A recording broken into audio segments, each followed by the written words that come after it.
이 한절기에 감기 조심하세요. 몸 관리 잘 하시고. 오늘 말씀은 마태복음 6장 25절에서 34절까지 말씀입니다. 오늘은 좀 찾아보세요. 이따가 성경 좀 여러분 구조를 좀 알려주려고 하는 거니까 성경도 찾아보세요.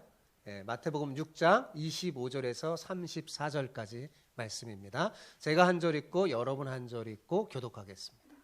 제가 먼저 읽겠습니다. 그러므로 내가 너희에게 이르노니 목숨을 위하여 무엇을 먹을까 무엇을 마실까 몸을 위하여 무엇을 입을까 염려하지 말라. 목숨이 음식보다 중하지 아니하며 몸이 의복보다 중하지 아니하냐.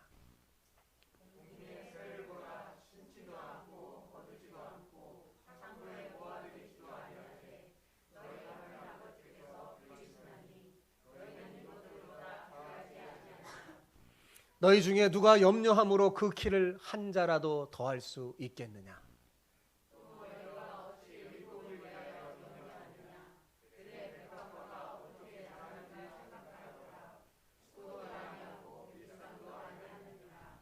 그러나 내가 너희에게 말하노니 솔로몬의 모든 영광으로도 입은 것이 이 꽃 하나만 같지 못하였느니라.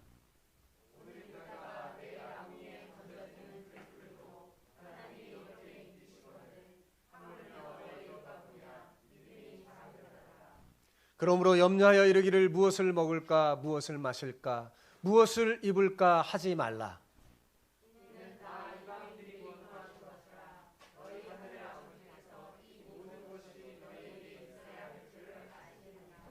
그런즉 너희는 먼저 그의 나라와 그의 의를 구하라.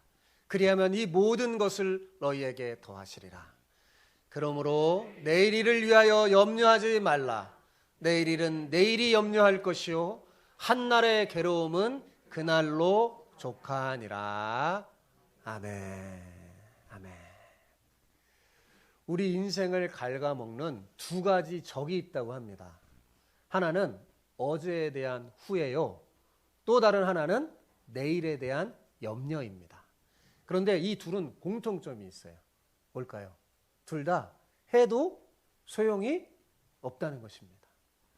후회를 하거나 염려를 한다고 해서 과거가 바뀌거나 현재가 새로워지거나 미래가 보장되지 않습니다.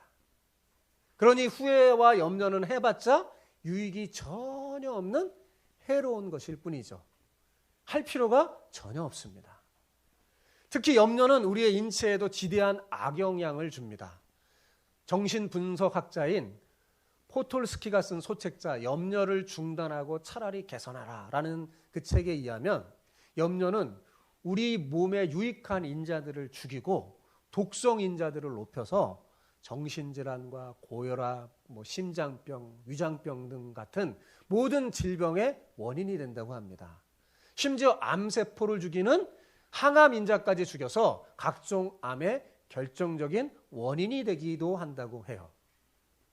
조지 월턴의 Y월이라는 책을 보면 이 염려의 40%는 절대 현실로 일어나지 않는다고 합니다. 또한 염려의 30%는 이미 일어난 일에 대한 것이고 22%는 사소한 고민이라고 합니다. 8%만이 염려할 만한 것인데 그 중에서 4%는요. 우리의 힘으로는 어쩔 도리가 없는 일에 대한 것이고 나머지 4%는 우리가 바꿔놓을 수 있는 일에 대한 것이라고 합니다. 자, 그러면 여러분 이게 무슨 말일까요? 우리가 염려할 만한 일이 세상에 있다 없다? 없다는 거예요.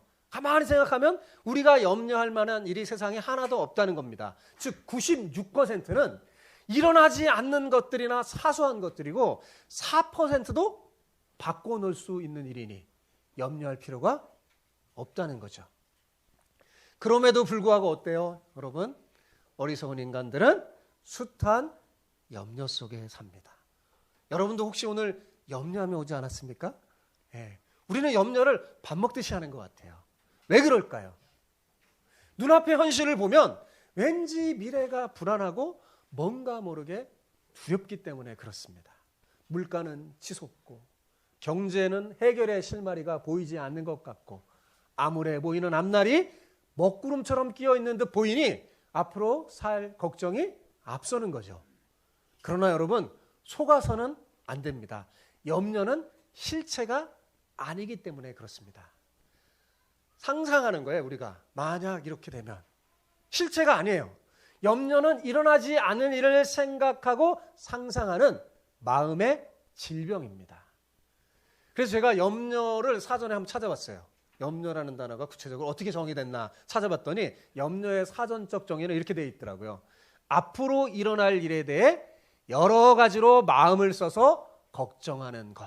이렇게 되어 있어요.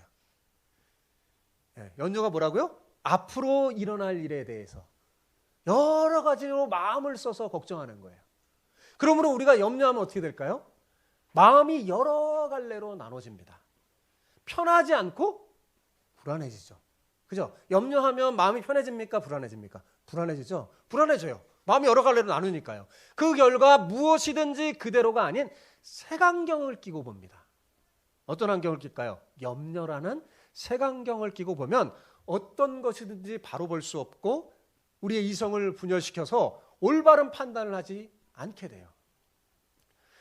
영어로 염려를 뭐라고 그럽니까? worry라고 하잖아요. 이 worry라는 이 말의 어원이요, 물어뜯는다라는 데서 나왔다고 합니다. 그러니까 뭐예요? 염려하면 우리를 물어뜯어요, 마음을. 물어뜯는다는 거예요. 염려에 물린 사람은 어떻게 될까요? 무력해집니다. 그래서 염려가 깊어지면 건강을 해칠 뿐만 아니라 영혼의 기능까지도 마비가 되어서 결국은 영적인 무기력증에 빠지게 되는 것입니다. 염려의 폐해는 여기에 머물지 않아요. 염려는요, 전염성도 대단히 강합니다. 그래서 염려하는 사람과 자꾸 만나고 같이 지내면 어떻게 될까요? 자기도 모르는 사이에 나도 염려하게 돼요. 염려라는 병에 전염이 돼버려요. 때로는 염려라는 질병을 앓고 있는 사람의 얼굴만 쳐다봐도 염려가 옮아지기도 합니다. 전혀 괜찮았는데, 아무렇지도 않았는데 염려 자꾸 하는 사람 그냥 얼굴 쳐다보니까 나도 그냥 염려하게 되는 거죠. 염려는 이렇게 유해하고 전염성이 무서운 질병입니다. 그렇다면 이 험악한 세상에서 어떻게 하면 염려하지 않고 살 수 있을까요?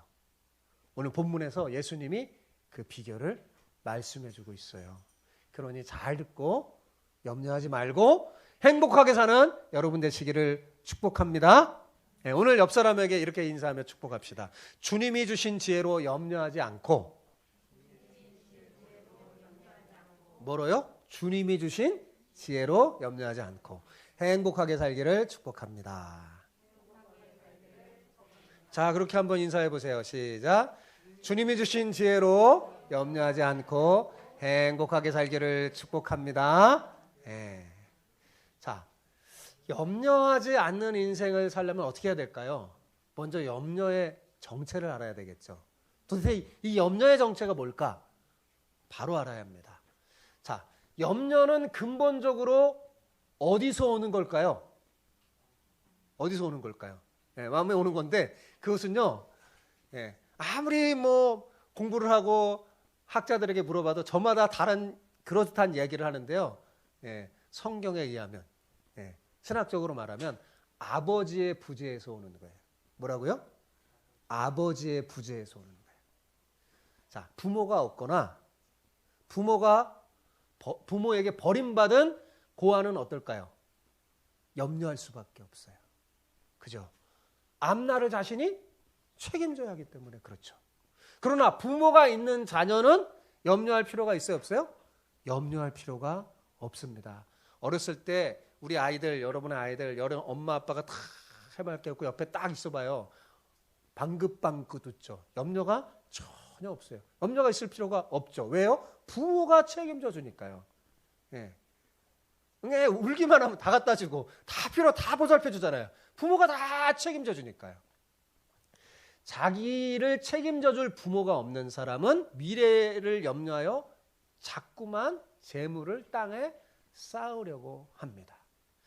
재물이 자신의 미래를 책임져 줄 것이라고 믿기 때문이죠. 그래서 자꾸 재물에 집착하게 되고 재물을 사랑하게 되는 겁니다. 문제는 이 재물에 대한 사랑이 우리의 마음의 등불을 꺼트려서 어둠 속에서 무지하게 살게 만든다는 거죠. 그런데 이 재물에 대한 사랑을 깊이 들여다보잖아요. 결국 자기 자신을 사랑하는 이기적인 마음에서 온 것임을 알 수 있습니다. 아버지가 없어지면, 부재되면 이기적인 마음을 갖게 돼요. 저절로. 움켜쥐는 인생을 사니까요. 자기가 책임져야 되니까요. 이기적이 되는 거예요. 그런 면에서 자기 사랑은 어두운 그림자와 같습니다. 자기를 사랑하고 분량 이상의 욕망을 품면 품을수록 우리는 미래에 대해서 더 많이 염려하게 되는 겁니다. 이처럼 염려는 자기 자신에 대한 그릇된 사랑과 거기서 비롯된 불안한 마음에서 비롯된 것입니다. 그러므로 염려에 대한 가장 훌륭한 대비책이 뭐냐? 그것은 하나님이 나의 아버지라는 걸 아는 거예요. 뭐라고요? 하나님이 나의 아버지라는 걸 알고 그분을 모시고 그분을 사랑하는 겁니다. 그분하고 친근한 교제를 갖는 거예요. 그리고 자신의 전 인생을 나를 사랑하시는 전능한 아버지께 어떻게 해요? 맡기는 거예요. 사람이 염려에 빠져들면 빠져들수록 돈에 집착하는 이유가 뭘까요? 돈이 해결책이라고 생각하기 때문입니다. 문제는 이 돈을 잃어버려서 원하는 것을 할 수 없을지 모른다는 그 두려움 때문에 사람은 불안해하면서 재물을 땅에 쌓아두면서 그러면서도 뭐 하고 있어요? 염려한다는 거죠. 누가복음에 나오는 어리석은 부자를 한번 생각해 보세요. 여러분, 그가 곡식을 넣어둘 창고를 짓기로 한 이유가 뭘까요? 그 부자인데요. 지금뿐 아니라 미래에도 먹고 마시고 즐기고 싶었기 때문입니다. 지금 잘 먹지만 미래도 그렇지 불안한 거예요. 그러니까 미래도 그렇게 지금처럼 잔치도 벌이고 잘 먹고 즐기고 싶었던 겁니다. 그래서 창고를 짓고 곡식을 많이 쌓아두지 않으면 재물이 주는 즐거움을 계속 누릴지 모른다는 그 불안이 그로 하여금 곡식을 쌓아둘 창고를 지어서 쌓게 하는 거예요. 재물을. 자, 그런데 그 부자가 한 가지 몰랐던 사실이 있었죠. 그게 뭐예요? 하나님께서 그의 목숨을 가져가시면 그가 창고를 짓고 땅에 쌓아둔 그 재물은 어떻게 될까요? 아무 소용이 없게 되는 거죠. 이처럼 돈을 사랑하며 돈의 노예가 되어 돈을 하나님처럼 섬기는 사람은요, 염려에서 벗어날 수가 없어요. 돈을 사랑하는 사람이고 염려하지 않는 사람은 절대 늘 염려 속에 살아요. 불안해요. 그러나 하나님을 사랑하고 그분이 나의 아버지심을 알고 그분을 의지하는 사람은 염려할 필요가 전혀 없는 거죠. 자, 제가 설교 시작하기 전에 마태복음 6장을 찾아보라고 그랬잖아요. 자, 마태복음 6장에서 가장 중요한 단어가 뭐냐? 아버지라는 단어입니다. 뭐라고 잊어버리지 마세요. 아버지. 산상수훈이 5장, 6장, 7장 이 세 장이 마태복음 5, 6, 7장은 산상수훈, 예수님의 산상수훈 전체가 기록된 곳이에요. 거기에 아버지라는 단어가 16번이나 나옵니다. 그런데 6장에 무려 집중적으로 12번이나 나와요. 여러분 한번 찾아보세요.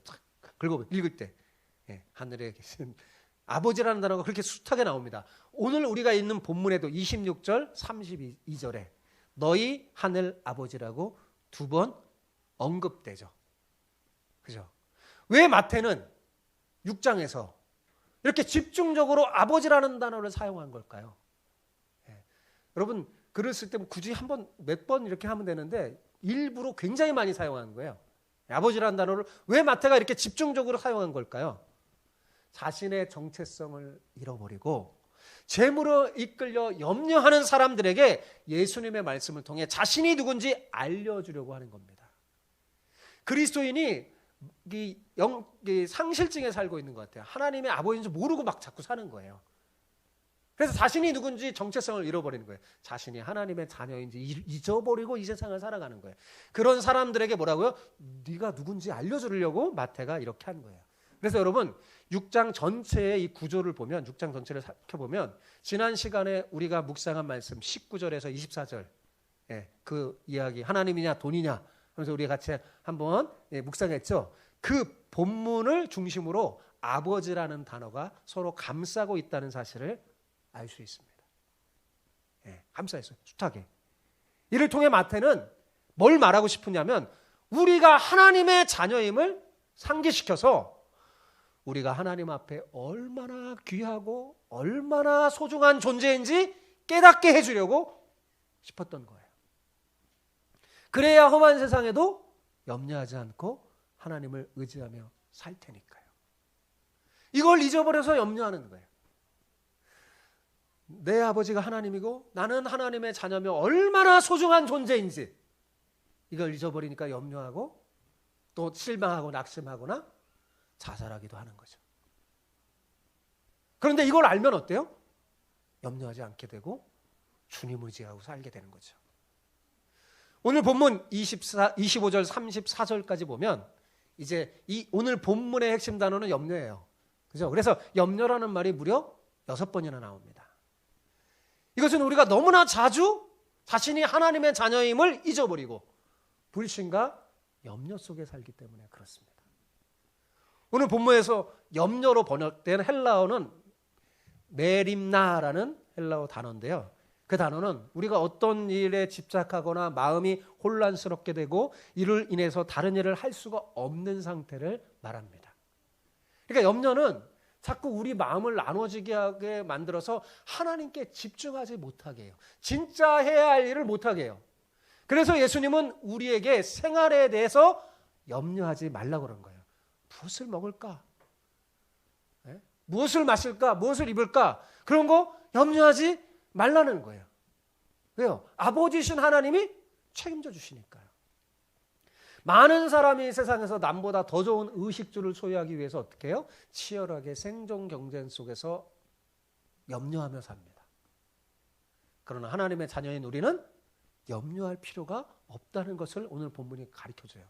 하늘에 계신 우리 아버지께서 자녀인 우리를 돌봐주실 것이 분명하기 때문입니다. 네. 여러분도 부모 계신 여러분도 여러분 자녀 보세요. 여러분의 자녀가 염려하고 산다고 생각해 보세요.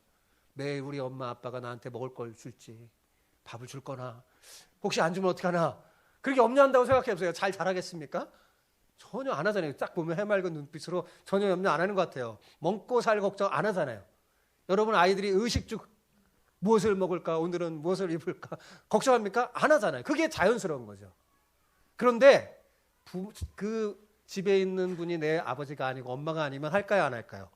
합니다. 눈치를 보고 해요. 염려가 되죠. 여러분 하나님이 가장 싫어하는 사람이 누군지 아세요?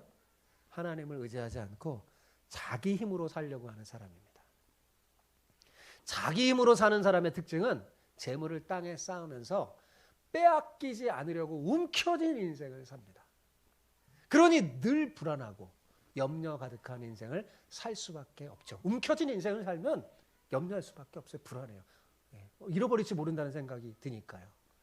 하나님은 당신의 자녀들이 이런 염려 가득한 인생을 살기를 원치 않으십니다. 하나님 안에서 평안과 기쁨과 쉼을 누리며 살기를 원하세요. 염려 때문에 삶 자체가 요동치는 것은 하나님의 뜻이 아닙니다. 오히려 염려스러운 상황 속에서도 주님을 의지하면서 이제껏 몰랐던 하나님을 더 신뢰하는 은혜의 도약을 이루시기를 바랍니다. 여러분이 바로 그런 은혜의 도약을 이루는 멋진 성도가 되기를 축복합니다. 예수님은 제자들에게 하늘에 계신 아버지를 신뢰할 수 있도록 시청각 교육까지 해주셨어요. 염려하지 말라. 이게 이 정도 갖고는 잘 실감을 갖지 않으니까 우리 예수님은 시청각 교육까지 해주셨어요. 어떤 시청각 교육을 하셨을까요? 공중의 새와 들의 백합화를 보고 그들이 어떻게 생명을 유지하고 자라는지 생각해 보라고 했어요. 여러분 한번 공중의 새, 들의 백합화 그들이 어떻게 생명력을 유지하고 잘 자라는지 한번 생각해 보라는 거예요.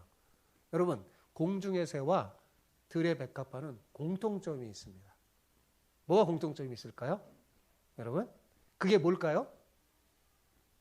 수고도 하지 않았는데 하나님의 돌보심을 받아 생명을 유지하고 자란다는 공통점이 있어요. 그렇죠? 자, 하늘을 나는 그 새 그 충만한 생명력과 들에 핀 백합화의 아름다움과 향기는 어디서 오는 걸까요? 하나님의 돌보심에서 오는 겁니다. 예수님은 하나님이 돌보신다고 얘기해요. 저들을. 하나님은 이 우주 만물 피조물을 창조하고 가만히 내버려 두시는 분이 아니라 돌보셔요. 다스리십니다. 새들이 사람처럼 농사를 지을 줄도 모르고, 농사하는 새 봤어요? 여러분? 예. 농사 지을 줄도 몰라요. 창고를 지어 예? 곡식과 벌레를 저장할 줄도 모릅니다. 참 저장하면 좋을 텐데, 인간처럼. 그죠? 그렇게 하지도 않는데 화려하게 창공을 날 수 있는 것은 무엇 때문이라고요? 하나님께서 그들을 돌보시기 때문입니다. 어떻게 해요?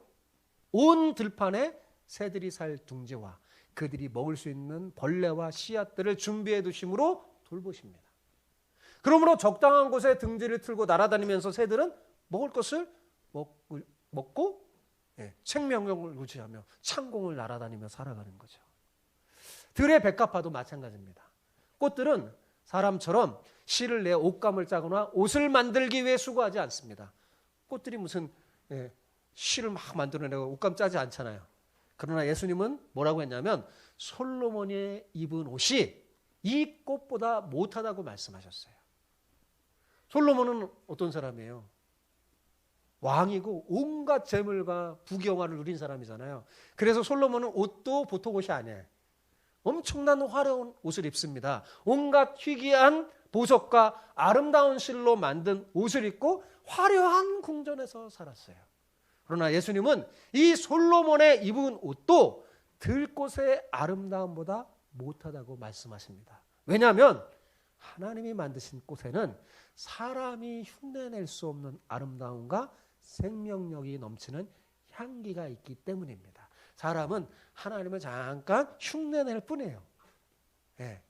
하나님이 하신 자연스러운 그것과 인간이 만들어낸 인공적인 것과는 비교할 수가 없어요. 자연스러운 게 더 값어치가 나가잖아요. 그죠? 그래서 솔로몬의 옷도 비교할 수 없다는 거죠. 자, 이렇게 여러분 보세요. 하나님께서는 공중에 나는 새와 잠시 피었다가 지는 들풀도 하나님은 아끼고 돌보세요. 그죠? 그렇다면 여러분 생각해 보세요. 예수님 생각해 보라는 거예요. 하나님께서 하나님의 자녀인 너희를 얼마나 귀하고 아름답게 돌볼까? 생각해 보라는 거죠. 여러분, 공중에 나는 새, 들의 백합화도 하나님이 이렇게 돌보시는데 하나님의 자녀인 우리를 하나님이 얼마나 아끼고 사랑하며 돌볼까요? 여러분, 그래서 예수님이 뭐라고 했냐면 너희는 이것들보다 귀하지 아니하냐라고 말했어요. 자, 여러분은 이것들보다 어떻다고요? 귀하다는 거예요. 하나님이 여러분을 귀하게 여기세요. 들에 핀 백합화의 한 송이의 아름다움이 솔로몬의 모든 영광으로 입은 의상보다 아름답다면 하나님의 자녀인 우리는 하나님께서 얼마나 더 아름답게 여기며 우리를 돌보실까요? 우리가 어떤 존재일까요? 여러분, 우리는 우리 자신이 얼마나 존귀하고 아름다운 존재인지 알지 못할 때가 많아요. 그거를 알지 못해서 인생을 힘들게 사는 거예요. 엉뚱하게 살고요. 진짜 성경은요, 우리에게 엄청난 자존감을 줍니다. 우리가 얼마나 소중한 존재인지 다른 어디에서도 말하지 않는 인간의 그 존엄함과 아름다움을 알려줘요. 예수님이 지금 그걸 알려주고 있는 거예요. 제임스 패커의 하나님을 아는 지식이라는 책이 있습니다. 이 책에 보면 그가 이런 말을 해요. 한 사람이 기독교 신앙을 얼마나 잘 이해하고 있는지 판단하려면, 어떤 한 사람이 기독교 신앙을 얼마나 잘 이해하고 있는지 판단하려면 이걸 보라는 거예요. 자신이 하나님의 자녀라는 생각과, 뭐라고요? 자신이 하나님의 자녀라는 생각과 또 하나님이 자기 아버지라는 생각을 얼마나 중요하게 여기는지 보라라고 했습니다. 그렇습니다, 여러분. 신앙의 깊이는요, 하나님을 얼마나 아버지로 여기고 있느냐로 드러나는 거예요. 우리가 은혜 가운데 있다라는 말은 뭐냐면 우리가 그 아버지를 얼마나 친근하고 가깝게 느끼느냐 하는 것입니다. 이것이 바로 신앙의 깊이예요. 다른 것으로는 이 신앙의 깊이를 말할 수 없습니다. 여러분, 진정한 신앙의 때는 하나님이 나의 아버지고 내가 그분의 자녀로서 내가 얼마나 이 하나님과 친근하냐, 거기에 달려있는 거예요. 기도가 거기에 핵심입니다. 기도는 그 사랑하는 아버지를 만나는 거예요. 하나님은 우리를 얼마나 귀하게 여기는지 모릅니다. 하나님은 우리를 귀하게 여겨요. 왜냐하면 하나님과 우리는 특별한 관계를 맺고 있기 때문입니다. 어떤 특별한 관계일까요? 여러분, 지금 제가 다 말했잖아요. 어떤 특별한 관계예요? 아버지와 자녀의 특별한 관계입니다. 공중에 나는 새와 하나님과의 관계는 어떤 관계예요? 아버지와 자녀 관계예요? 아니잖아요. 공중에 나는 새와 하나님과 관계는 창조주와 피조물의 관계이지 아버지와 자녀의 관계가 아닙니다. 그런데도 하나님이 돌보세요. 그런데 인간은 뭐예요? 하나님과 특별한 관계예요. 인간이 존귀한 이유가 뭔지 아세요? 하나님을 아버지로 모시고 사는 하나님의 자녀이기 때문입니다. 그래서 인간이 존귀한 거예요. 존엄한 거예요. 하나님의 형상을 가진 하나님을 아버지로 모시고 사는 하나님의 자녀이기에 인간은 존귀한 겁니다. 우리가 염려하는 것은 자신이 얼마나 존귀한 존재인지 몰라서 하나님을 신뢰하지 못하기 때문에 그렇습니다. 그래서 예수님은 염려한 자를 가리켜서 뭐라고 했냐면 30절에 보면 믿음이 작은 자들아 그랬어요. 그죠? 믿음이 작은. 이 무슨 뭐냐면 하나님을 신뢰하지 못하는 자들아 그 말이에요. 염려는 하나님을 신뢰하지 못하는 데서 옵니다. 우리가 하나님을 신뢰하지 못하면 우리의 믿음은 점점 작아지는 거예요. 그러나 우리가 하나님을 신뢰하면 우리의 믿음은 점점 커져서 하나님의 신실하심을 실제의 삶 속에서 체험하게 됩니다. 그런 면에서 염려는 하나님의 자녀인 우리에게 어울리지 않을 뿐더러 아무 유익이 되지 않아요. 그래서 예수님은 27절에 염려가 얼마나 유익이 안 되는지 이렇게 말합니다. 같이 읽어볼까요? 너희 중에 누가 염려함으로 그 길을 한 자라도 더할 수 있겠느냐 그랬어요. 자, 여기서 한 자로 번역된 말은 원래 한 규빗이라는 말입니다. 한 규빗은 여기 손끝, 여기서 여기 팔꿈치까지의 길이에요. 일반적으로 45cm 정도의 길이에 해당됩니다. 자, 이 점을 생각하면 개역성경 번역이 조금 이상하다는 걸 알 수 있죠. 그죠? 왜냐하면 우리가 말할 때 네가 염려함으로 그 키를 1cm라도 자라게 할 수 있겠느냐라고 말하지, 네가 염려함으로 키를 45cm나 자라게 할 수 있느냐 그렇게 말하는 사람 있어요? 없죠. 네. 그래서 이 27절의 원래의 의미는 뭐냐면 우리말 성경에 키라고 번역된 이 단어가 헬라어로 헬리키안이라는 말인데, 키라는 뜻도 있어요. 키라는 뜻도 있는데 원래 어떤 뜻이냐면 나이, 수명, 목숨 이런 뜻을 가진 말이에요. 그러니까 27절은 사실 다음과 같이 번역해야 합니다.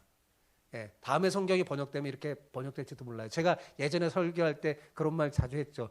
바뀌었죠. 정말 제 말대로. 예, 바뀌어요.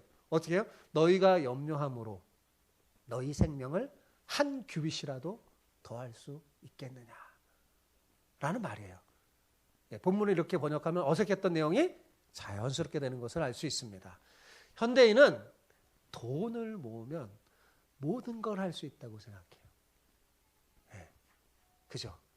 근데 생명은 돈으로 살 수가 없죠. 그죠? 생명은 돈으로 살 수 없습니다. 우리는 염려함으로 우리의 생명을 한치도 연장할 수 없습니다. 오히려 몸과 영혼을, 정신을 해칠 뿐이죠. 염려하는 인생은 하나님을 아버지로 모시고 사는 우리에게는 전혀 어울리지 않습니다. 이것은 하나님을 아버지로 모시고 살지 않는 이방인에게나 어울리는 삶의 방식이에요. 그래서 33절에 무엇을 먹을까, 무엇을 입을까, 마실까 막 구하는 그런 인생은 이방인들이 하는 거다. 너희는 그렇게 할 필요가 없다라고 알려주는 거예요. 그들은 든든한 아버지가 없어서 스스로 입고 먹어야 하니까 염려할 수밖에 없는 거죠. 그러니까 자꾸 그런 거 구하는 겁니다. 그러나 우리는 우리의 필요를 우리보다도 더 잘 아시는 하늘 아버지가 계시기에 걱정하거나 염려할 필요가 없습니다. 그래서 예수님은 이 하늘 아버지를 신뢰하여 염려하지 말라고 지금 반복해서 강조하며 말하고 있는 겁니다. 자, 하나님의 자녀는 염려 대신 추구할 게 있어요. 염려할 게 아니라 그거 대신 진짜로 하나님의 자녀가 해야 할 일이 있어요.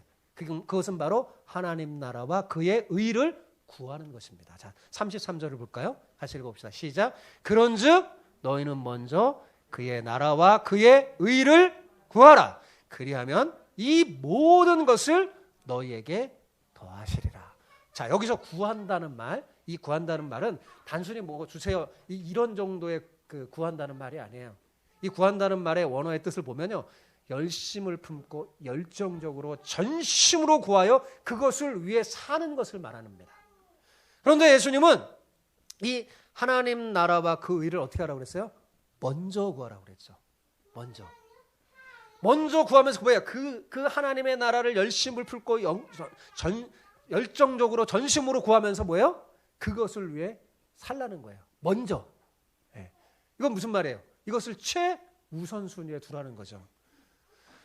여러분, 그러면 이 모든 것을 뭐라고 그랬어요? 더하여 주실 것이라고 약속했습니다. 이것은 우리가 삶의 가치와 우선순위를 하나님 나라에 두고 살면 이방인들처럼 의식주 문제를 구하지 않고 염려하지 않아도 하나님께서 이 모든 게 우리에게 필요한 줄 알아서 다 알아서 채워 주신다는 거예요. 그러니까 너희가 지금 해야 할 일은 뭐라는 거예요? 하나님 나라를 위해 살라는 거예요. 그 의를 추구하며 살라는 거예요. 자, 33절 보겠습니다. 같이 시작. 그러므로 내일 일을 위하여 염려하지 말라. 내일 일은 내일이 염려할 것이요 한날 괴로움은 그날로 족하니라. 예수님은 결론적으로 이렇게 말해 주셨어요. 내일 일은 우리가 염려할 필요가 없다고요. 왜요? 내일 일은 내일이 염려하면 될 것이기 때문입니다. 내일 일을 염려하는 주체가 내가 아니라 누구라는 거예요? 내일이라는 날이라는 거예요. 예. 어떻게 추상명사인 내일이 염려할 수 있을까요? 여러분, 이것은 내일의 주인이신 하나님이 책임져 주신다는 말인 거예요. 자, 인간은 현재 오늘만 살 수 있는 존재예요. 그죠? 내일을 미리 내다보고 한치 앞을 알 수 없어요. 자, 내일고 미래일이 누구의 손에 있습니까? 하나님 손에 있죠. 내일의 주인이 누구예요? 하나님이에요. 우리가 아니에요. 그죠? 하나님은 매일 우리에게 오늘이라는 선물을 줍니다. 내일을 주는 게 아니에요. 오늘이라는 선물을 줘요. 그래서 오늘 우리는 최선을 다해 사는 거예요. 걱정하지 말고. 내일 미리 걱정할 필요 없어요. 내일은 누구에게 맡겨요? 내일이 염려하는 거예요. 하나님이 책임져 주신다는 거예요. 하나님이 하시는 거예요. 내일이 염려하는 거예요. 그러니까 결론은 뭐냐? 하나님의 자녀는 내일 일을 위하여 염려하지 말아야 한다는 거예요. 그죠? 하나님을 아버지로 모시는 하나님의 자녀는 내일을 위해 염려할 필요가 전혀 없다는 거죠. 사랑하는 성도 여러분, 오늘뿐만 아니라 내일도 하늘 아버지께서 모든 필요한 것을 공급해 주실 것을 믿고 신뢰하기 바랍니다. 이 훈련시키려고 이스라엘 백성을 광야에서 만나를 먹게 하는 거예요. 네, 내일 만나가 또 내릴까 걱정할 필요가 없어요. 하나님, 네, 오늘 주어진 만나를 일용할 양식을 구하는 거죠. 하나님을 신뢰하고 의지하는 훈련을 시켰던 겁니다. 아버지의 하나님이. 물론 여러분, 우리가 내일을 위하여 준비하고 계획하는 거, 그게 나쁜 게 아닙니다. 네, 내일을 위하고 계획하고 준비하는 거, 네, 지혜로운 일이고 좋은 일이라고 제가 그랬어요. 그러나 그 내일 일을 위해서 염려할 필요가 없다는 겁니다. 왜냐하면 오늘 우리와 함께 하신 하나님께서 내일도 우리와 함께 할 것이기 때문이죠. 더군다나 재물을 사랑하여 축적할 필요가 없다는 거예요. 네, 그럴 필요 없어요. 하나님께서 채워준 뭐야? 하나님 나라를 위하여, 선한 일을 위하여 힘쓰라는 거죠. 네, 믿고 오늘 하나님 나라를 위해서 최선을 다하여 살고 하나님의 주신 이 하루를 주신 하나님 앞에 감사하며 살길 바랍니다. 그러면 하나님이 여러분에게 평강을 주셔서요, 여러분이 안식 속에서 잠을 잘 때도 어때요? 단잠을 주십니다. 그래서 하나님이 사랑하는 자는 뭐라고 그랬어요? 잠을 주시는 도다 그랬죠. 평안함을 준다는 거예요. 평안. 그래서 자, 우리에게 하나님의 자녀에게 어울리는 단어는 염려가 아니라 뭘까요? 평안이에요. 평안, 안식, 이런 게 우리에게 어울리는 거예요. 하나님이 아버지니까 얼마나 안전해요. 얼마나 평안해요. 이게 내게 어울리는 거예요. 평안을 누리는 게 하나님의 자녀에게 어울리는 거지, 염려하는 거는 전혀 어울리지 않습니다. 아직 일어나지도 않은 일 때문에 염려하며 몸과 마음이 상하는 것은 하나님의 자녀인 우리에게 전혀 어울리지 않는 삶의 방식임을 명심하기 바랍니다. 염려는 우리의 몸만 망가뜨리고 불안함을 더할 뿐이에요. 내일 일은 하나님께 맡기고 오늘 최선을 다해 살면 염려는 한순간에 사라지고 말 것입니다. 우리에게 중요한 것은 지금 내 눈앞에 마주한 나의 현실을 대면하는 거예요. 우리에게 일어난 일은요, 모든 일은 일어날 수 있는 일이에요. 어떻게 그런 일이 나에게 말하며 염려하지 마세요. 그것은 여러분의 현실을 극복하는데 아무런 도움을 주지 않습니다. 여러분, 안드리아 보첼리라는 이탈리아 오페라 가수 아시는 분이 있는지 모르겠어요. 한번 유튜브에서 다 검색하면 정말 노래를 잘합니다. 예, 목소리가 얼마나 멋있는지 몰라요. 예, 오페라 가수거든요. 근데 그가 폭발 사고로 어린 시절에 두 눈을 잃었습니다. 그래도 끊임없이 음악을 연습하고 노력해서 파바로티 대회에서 대상을 받고 이제는 세계적인 스타가 되었어요. 그는 이렇게 말했습니다. 폭발 사고가 일어났다.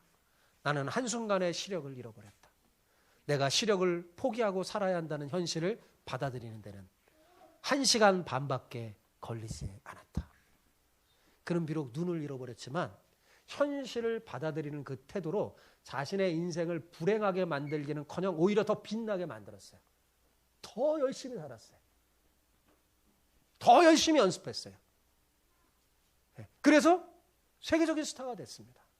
현실을 마주할 용기를 가지면 하나님께서는 미래의 상황에도 맞설 수 있는 힘을 주십니다. 하나님의 은혜를 주실 때 우리는 우리가 생각한 것보다 훨씬 더 강한 존재가 돼요. 왜 그럴까요? 하나님의 자녀이니까요. 염려가 우리를 짓누를 때 사람들은 이것을 자꾸 피하려고 습관적인 오락에 빠지거나 약물 중독 같은 데 빠지고 맙니다. 그러나 이렇게 해서는 문제가 전혀 해결되지 않습니다. 이런 데 빠지면 삶에 대한 주체성이 급속히 잃어버리게 돼서 제대로 된 인생길을 걸어갈 수가 없어요. 현실을 그대로 인정하고 그 이겨낼 힘을 하나님께 구하길 바랍니다. 받아들이세요. 오늘 주어진 어려움이 문제 받아들이고 그것을 구해요. 당당하게. 자녀니까 아버지에게. 아버지, 내게 이것을 이길 힘을 주세요. 지혜를 주세요. 그렇게 구하세요. 그러면 놀랍게도 하나님은 그 현실을 이길 힘을 주십니다. 왜냐하면 하나님은 우리의 아버지시기 때문입니다. 베드로는 고난 속에서 염려할 수밖에 없었던 상황에 부딪혔던 그 초대교회 성도들에게 이렇게 권면했습니다. 너희 염려를 다 주께 맡기라. 이는 그가 너희를 어떻게 해요? 돌보심이라. 어려울 때 사탄은 우리가 저 캄캄한 우주 속의 한가운데 던져져서 누구에게도 도움받지 못한다는 고립감을 주며 염려하여 기도조차 할 수 없게 무력하게 만듭니다. 그러나 그 순간에도 여러분, 우리의 연약한 무릎을 일으켜 세우고 기도하면 우리의 기도는 마치 작은 불씨처럼 하나님을 의지하고 싶은 마음에 불을 지펴줍니다. 그리고 이것을 반복하게 되면 우리의 마음에 은혜의 불길이 타오르게 돼요. 그러면 내가 버려진 것처럼 혼자 내동쟁이처럼 것처럼 그런 외로운 존재가 아니라 하나님의 자녀라는 사실을 알게 되죠. 아, 이 순간에도 하나님이 나와 함께 하는구나.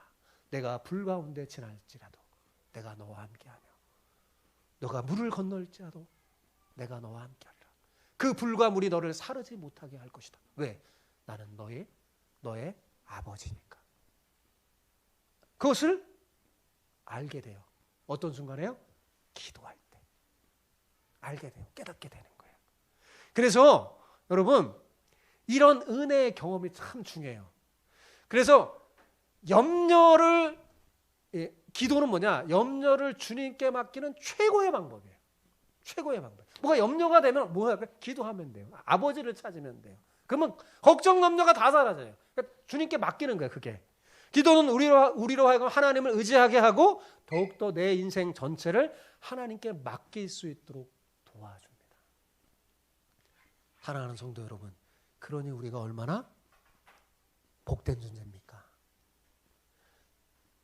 바울이 가르쳐준 대로, 그러니 여러분 아무것도 염려하지 말고 오직 모든 일에 감사함으로 하나님께 기도하는 여러분 되시기 바랍니다. 그러면 모든 지각에 뛰어난 하나님의 평강이요, 여러분의 마음과 생각을 지켜서 여러분으로 하여금 염려하지 않게 하고 하나님을 의지해서 하나님이 주신 모든 좋은 것을 누리고 사는 복된 인생으로 만들어줄 거예요. 그렇게 이 땅을 살아갈 때 복되게 행복하게 살아가는 우리 사랑하는 주마함교회 모든 성도들 다 되기를 축복합니다. 아멘.